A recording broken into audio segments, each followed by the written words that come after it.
Here we go again, guys.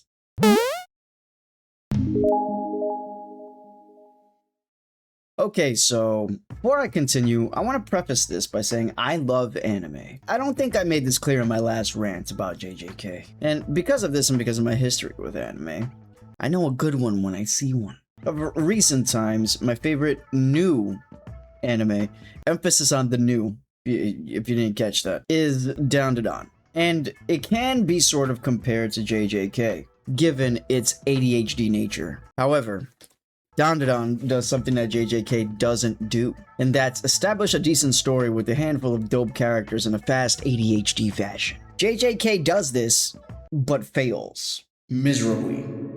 And I'm not sure if it's because there's just so much shit going on that it's purposefully made to distract kids, you know, ADHD kids with the attention span of a Yorkie. Or if it's just because it's terrible and I see right through all the bullshit. Anyways, my favorite anime of all time is Cowboy Bebop. The reason why is because it's perfect. I don't care what you have to say about it. It's perfect. All right.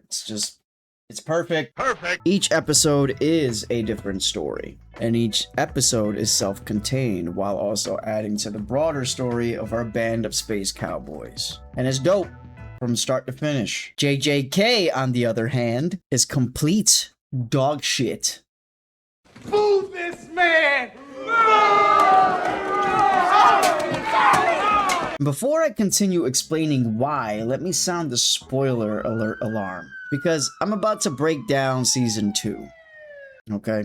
And if you don't know season 1 at all, you could go ahead and tap the video in this corner right here so you can get a kind of a gist of what the fuck is even happening in the story, if you can grasp it, or you could just go watch it yourself. I really don't care. I also want to preface this by saying this is all jokes and critiques, okay? If you take this seriously, go f yourself. It's an anime. I'm allowed to not like something that everyone in the entire universe loves. And if you can't take a joke or a critique, f you. So, season 2 is broken up into roughly 3 parts. Preface, which honestly should have been done in season 1. A brief setup involving Mekamaru and the Shibuya Incident. They make this shit sound so much more epic than it actually is, but it's not. It's not epic. So I'm gonna try to make this as fast as possible in the most cliff notey way possible.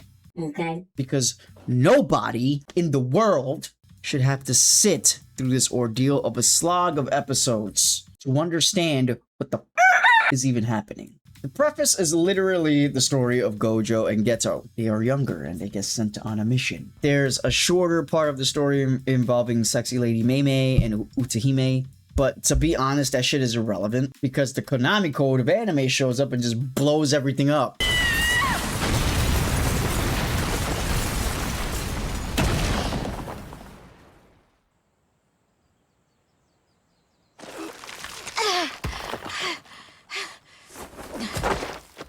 I'm here to save you,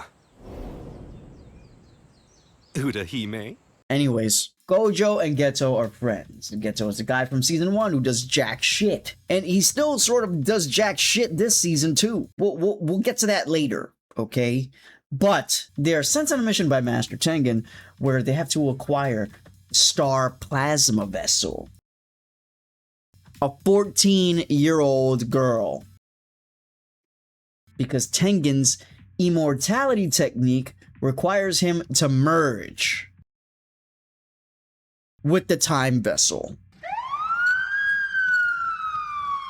Weird. So apparently there are 2 other groups going after this 14-year-old girl.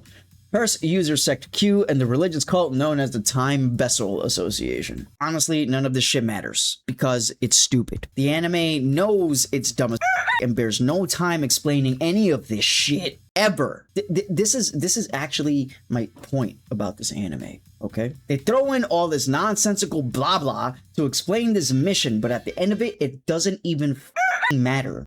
I'm getting ahead of myself. I'm getting ahead of myself. So, Gojo and Geto go find this girl, have a few fights with some whack dudes, kidnap a child, and go to the beach with this 14-year-old girl. Like, This shit is weird, bro. because their objective is to bring her back to Tengen so he can merge. So they get back to Jujutsu High, and this Chad of a dude just shows up. How? Who knows? He has no cursed energy, and he hides his cursed tools inside of a worm thing because then they can't sense it. So he's able to pass through the magical defenses the school has. Whatever. This dude is Toji. He's strong, like really strong. He can fight and keep up with Gojo. So he's kind of the Konami code nullifier. But is he? Well, he kills Gojo, like chops dude in half practically. And he also kills the Star Plasma Vessel very abruptly.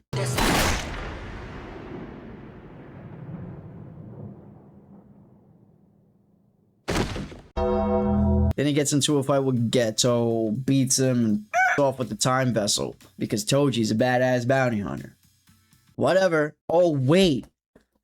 Gojo isn't dead, guys.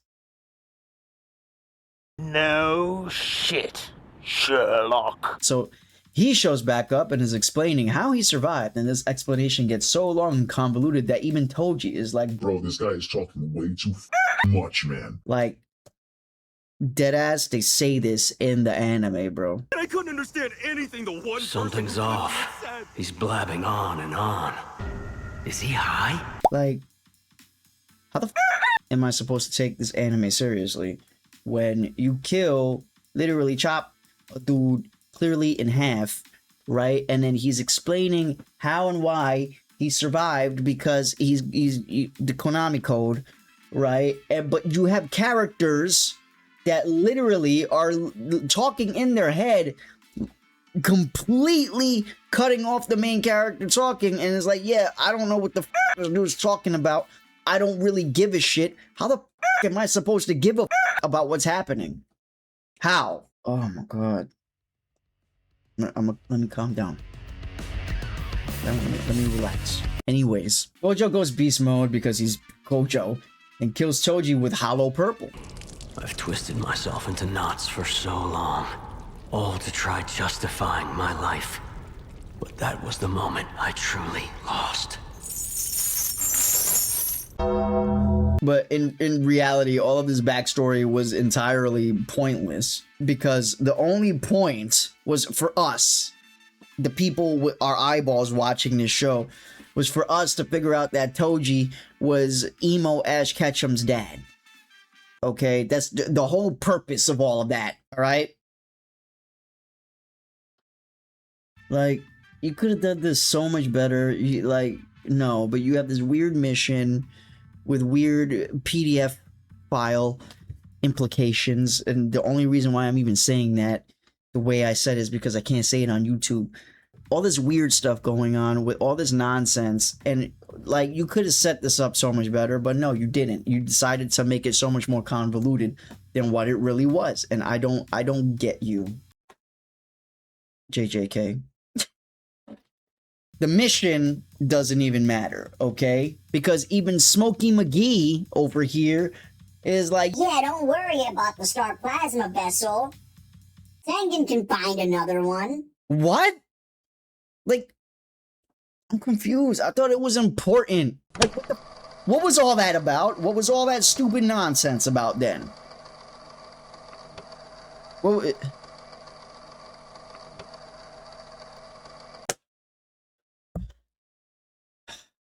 so we get this little sidebar involving Mekamaru, and it's only a few episodes long. And the only reason why I'm even including this is because it's Evangelion. Like, this is a f***ing Eva, guys.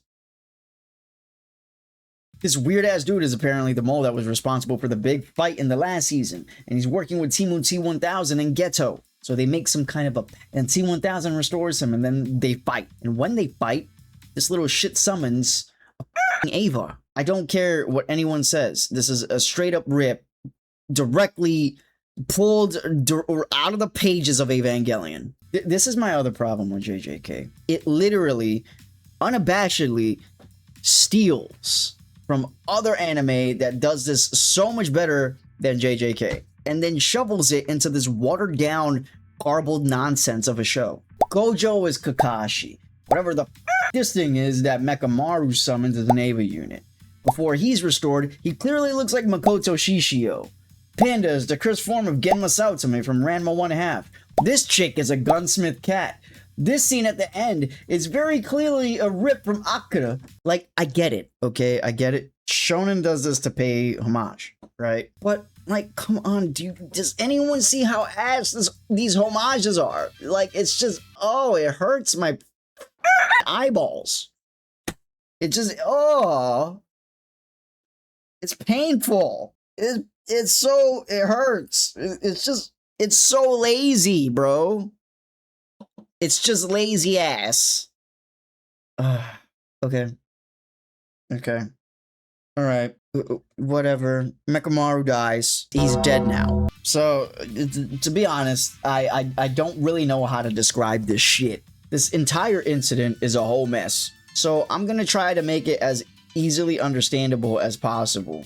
I guess. Right?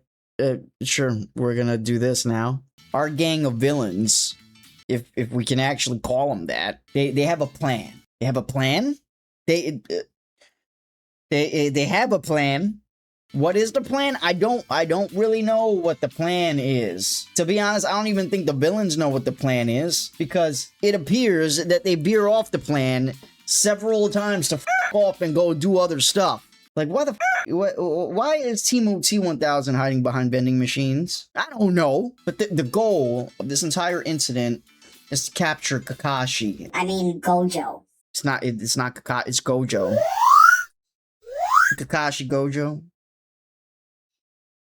Because he's strong, and it's implied that his presence keeps curses away or some dumb shit like that. So they want him out of the equation. But that's hard because he's Gojo. What does Gojo do? Walks right into a trap. What? He literally just walks into it. Oh wait! Geto is not really Geto. He's being controlled by a curse. And that curse is a brain with teeth. Like, this is the laziest writing of all time. Not only is it obvious because of the movie JJK Zero, if you have seen it, but his stupid stitches gave it away anyways. But what kind of dumbass lame reveal is this? Like, I'm supposed to be afraid of this. I'm supposed to think that a brain with teeth is this badass thing that can beat Gojo. Oh, come on! This is just goofy. And for an anime that wants me to take so many things so seriously all the time, it sure as shit isn't selling me on the fact that this lame-ass version of Krang from TMNT is this badass dude. Okay? It's just, I'm not buying it. I'm sorry. I'm not buying it, guys. I'm not. I digress. Gojo gets locked away in the Shadow Realm, and the rest of the episode is literally our gang of mystery bus weirdos trying to get to Gojo. But it gets interrupted by the longest sidebar ever because Itadori gets into a fight with Choso. Who is Choso? Remember those two idiots that Itadori and Kujisaki kill? Yeah, so apparently those two guys are Choso's brothers. Okay. And he's mad at Itadori for killing his brothers. Because Choso's like, he's the big brother. I'm mad because, you know, big brother stuff. Right. So Itadori and Choso fight a very long fight, and Itadori gets his ass handed to him. And at the end of the fight, Choso just stops because Itadori is about to die, and now he thinks Itadori is his brother.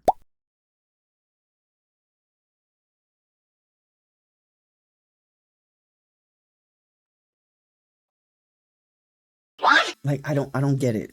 Is this real? Is this fake? Is it a curse? Is it somebody brainwashing Choso? Out of nowhere, you just... Sure, curveball. Mm-hmm. Is this something that's gonna reveal itself at the end of the anime? Nope. Anyways, these weirdo chicks and Volcano Brain give Itadori fingers, which was the initial point of JJK in the first place. You remember the first plot when you started watching it? Yeah, somehow we got back to that. but they fast-tracked it because Freako chicks give him fingers, but it's never confirmed how many fingers they give him. And Volcano Brain gives him 10 or something like that. So now he's like maybe a few fingers away from being Sukuna. Remember, Itadori has a multiple personality disorder. And since the last season, Sukuna hasn't really been around, so... Here we go. Sukuna comes back out, kills Freako chicks, fights Volcano Brain, and kills him. Oh yeah, I forgot about this part. Okay, I completely glossed over it. This group of idiots decides to get into a fight with Cthulhu. An emo Pokemon man breaks into Cthulhu's imminent domain. Captain Obvious and Drunk will get clapped up. GG's. And then after this fight, for some reason, emo Ash Ketchum's dad, Toji, comes out of nowhere. Another thing that this anime does, and that this is actually one of the things that I hate about anime, but also love if it's done right, is that they do like these exposition dumps, you know, from like an outside narrator, which is supposed to give you context. That's the ridiculousness that you're seeing, right? Which it's, you know, it works in some situations. You know, Baki, Record of Ragnarok, Food Wars, Kengan Ashura, all of those do this. JoJo's Bizarre Adventure, they all do this, right? And a lot of animes just do it, but when they do it right, it's borderline hilarious, and also it could be just informative, and sometimes just, you know, just add context to what it is that you're seeing. It makes sense in those animes. JJK does this, but somehow it makes no sense, and you feel like you're watching a fever dream.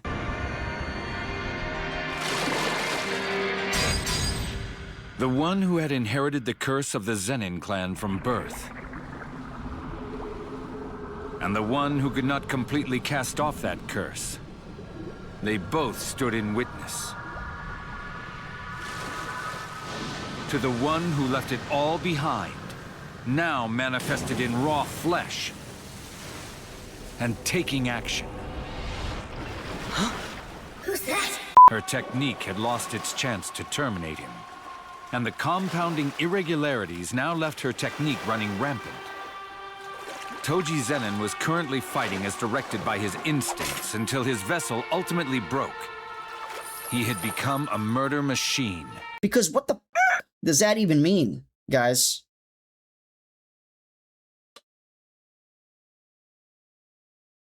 Anyways, Toji's back, and he wants to kill his son, so they're fighting, and for some reason this guy is just here again. Why is he here? Is he important? No, he's not. But he's here again, guys. Emo Ash Ketchum unleashes what I can only describe as the biggest unit of all time. He unleashed a Pan's Labyrinth version of Bane on crack, roided up on some other level of holy f***ery. And my question the entire time this is happening is, so he can just summon this? So you mean to tell me, out of all of the summons that he has in his back pocket, you know, he's pulling out rabbits, frogs, and dogs, and all this other bullshit. Right. He can just summon this beast that can literally keep up and fight Sukuna, but he just doesn't? Ever? Like, where does he get this ability from? It's not even explained how. He just does it. Like, why?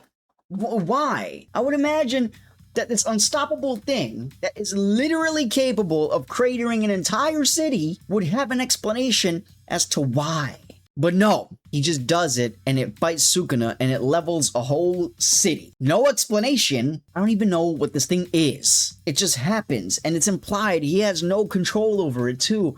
But, like, what the is even going on here? And Sukuna is calling it Maharaga. Like, who or what the is a Maharaga? What? Anyways, so yeah, that happened. Everyone topside is dead now. That was a long tangent that didn't need to happen at all. But you know, anime. Let's try to get back to the plot here. Okay, guys. Let's try to get back to the plot here. We veered off too far. Never mind the fact that this battle would have destroyed literally everything and everyone, including all of the sorcerers within the radius of the battle. Never mind any of that. No, we have a plot to get back to, guys. It's a plot somewhere. It's there. There's a thing that's happening, right? Because Gojo is still imprisoned. So we gotta go. We gotta go. And Timu T1000 is hiding behind a vending machine. I'm tired, boss. But Captain Obvious and Voodoo Girl get dropped. You know, Voodoo Girl was outside the barrier the whole time. So we haven't seen Voodoo Bitch the whole season, right? She's not existent. And now is the right time to dedicate an entire episode to a moment in time of her dying. I don't care. I honestly don't care. It's not emotional. I don't care about this person. This is the other bullshit that this anime does that I absolutely hate. They make it seem like the writers put enough meat on the bones of this script to make you care about Kujisaki. But I don't care about her. They haven't made me care enough about her because you're throwing, you know, freaking this dude and that and this thing and all of this other stuff is happening that I don't have enough time to give a. But let's dedicate an entire episode to a flashback sequence that's supposed to be like the moment in time because she's dying, so her whole life is flashing before her eyes because everybody loves flashbacks. We all love that. We like those, right? In movies. We love that. Let's just ruin the pace of the whole season and do this right now because you care about Kujisaki, right? I feel my face visibly getting just irritated right now. My face is irritated, not even me. If I could rip my face off and show you my face, I'm just... Ooh. So she's dead now. It only took a whole episode. Anyways, Itadori's all sad now. He can't fight because everything is his fault and yeah, blah blah blah. Todo's here. He's here. Todo's here. Itadori and Todo fight Timu T1000 for a whole episode, and this happens. Are you ready? This happens in the episode, right in the middle of it. This happens.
Honestly, I just can't anymore. I can't anymore. Can't do it. Can't do it, man. I can't sit here and describe the rest of the season. You know, there's really not much else to describe. You know, they fight. Todo gets his hand cut off. You know, like I don't. Black flashes happen. Mahito transforms, and more black flashes happen. And for some reason, this weird snow thing is happening because it's supposed to be like all artistic and showing how Itadori is a wolf and he's a bunny, whatever. And then Geto shows up and eats Timu T1000. Cool, that's a thing. I mean, that's not really surprising. What's surprising is that's his end. That's Mahito's end. That's it. He gets turned into a little marble and Geto eats him. I can't. I can't. Honestly, the rest of the season is just exposition dumpage by Geto. And Choso going on about Itadori being his brother, to which that never gets explained. But okay, we're all here now, and so is the rest of the Scooby-Doo gang. Some ice bitch shows up. Why? I have no f***ing clue, but this is the first time I've ever seen her. Ever. And this lady with the skeleton magic carp shows up too, and they just talk to each other the whole time. And is anything ever explained at the end? No! Nothing's explained. The episode, the season finale episode, literally just cuts to black. I have high expectations for you. Are you listening, Sukuna? It's starting. It's starting once again. The world of Heian. The golden age of Jujutsu.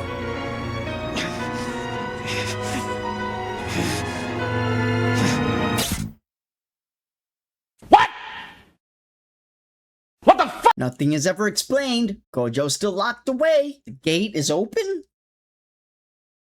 I don't even know what that means. And this guy's coming. Pause. He's coming. That's it. That's the season. We made it. We made it, guys. We f***ing made it.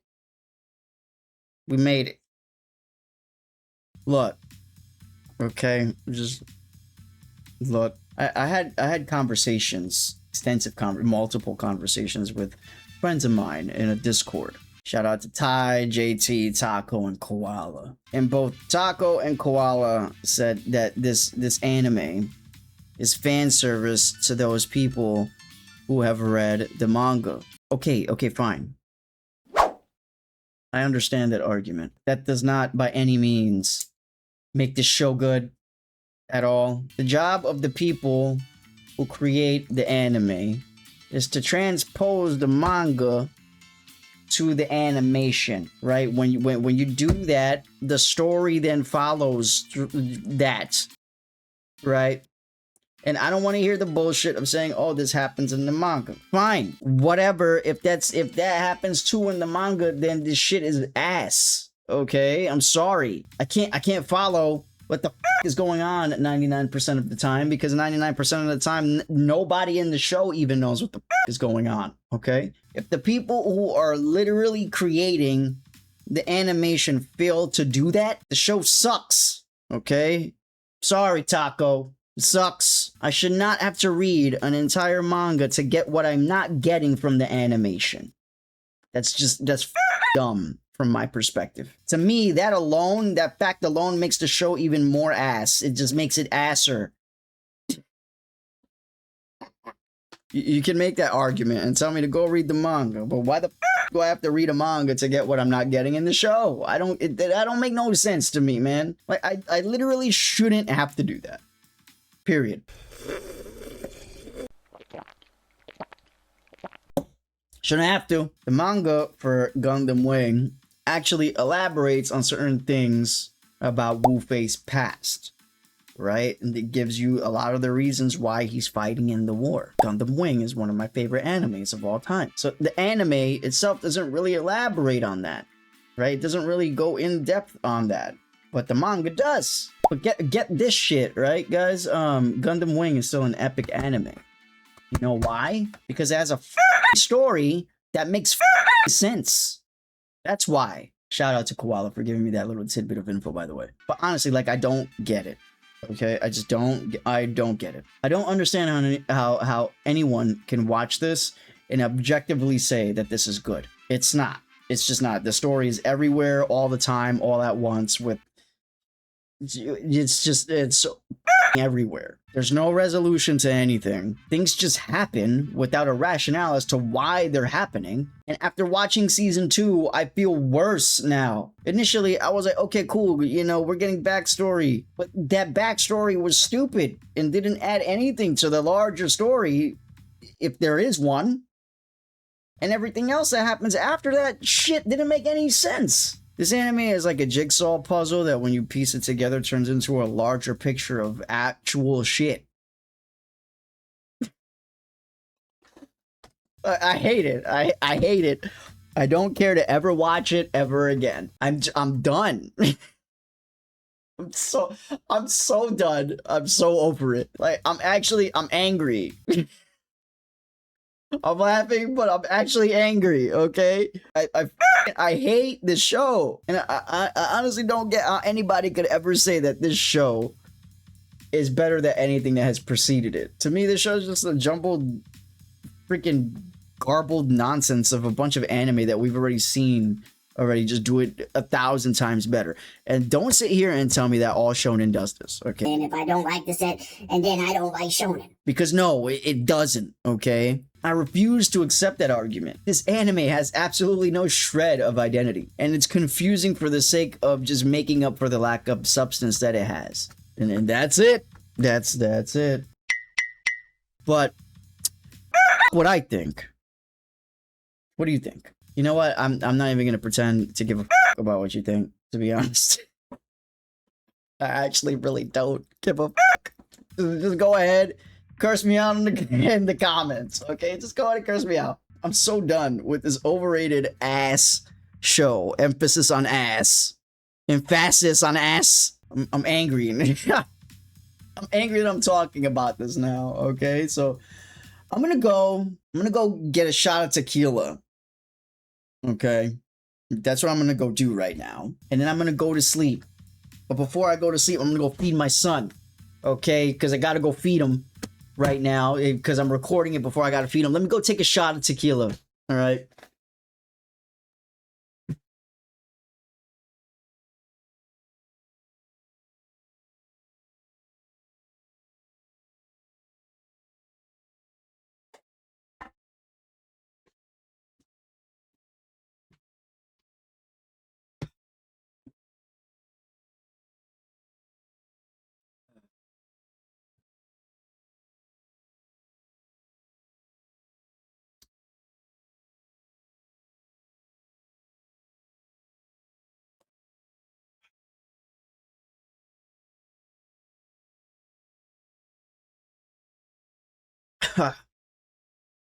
You, this anime's ass.